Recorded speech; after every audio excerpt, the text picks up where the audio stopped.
So today we're going to go over the split jerk. Now when we're doing a split jerk, which is a heavy lifting exercise or commonly used when we're doing Olympic lifts, we're going to have Gabe here demonstrate what the split jerk looks like, and we'll have him do 3 split jerks. All right, so let's take a look first at what is the split jerk, and then we'll get into the little intricate details of what we're talking about. Watch Gabe.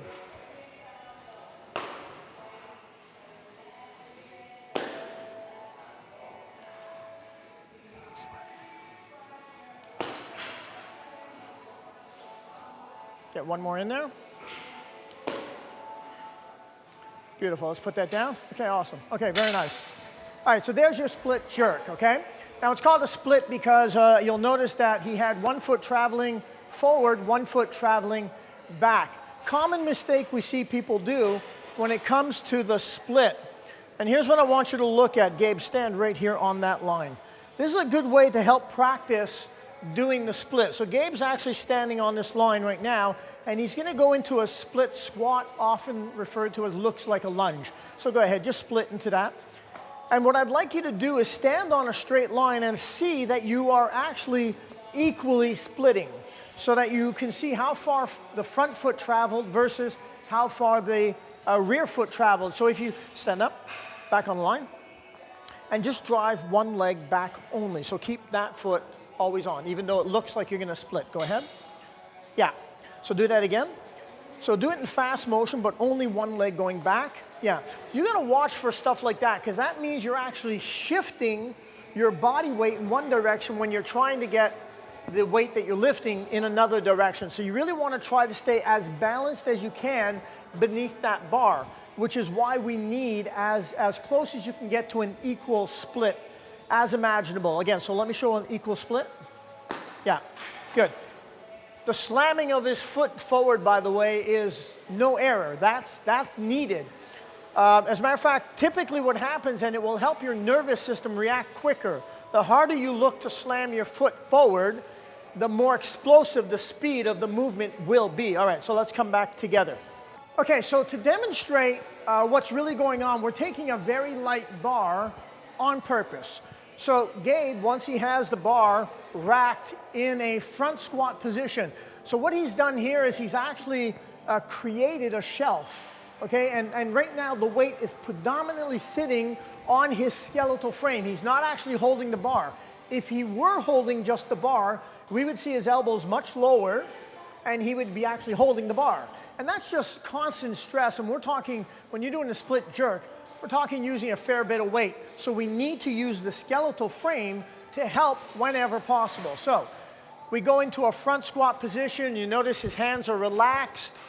So he's really allowing the bar to sit on his shoulders. Now, what he's looking to do here is he's going to start with a dip, and you'll see his knees dipping forward. Then what he's going to do is accelerate up. And using this acceleration, the bar will naturally start to travel off his shoulders.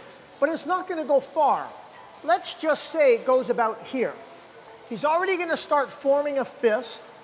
And we're going to say it probably might get that kind of height if he accelerates with enough speed. It's at this point that he has to drop into his split. And when he drops into that split, his body actually lowers itself, which is going to allow him to extend his arms without really pressing the weight up overhead.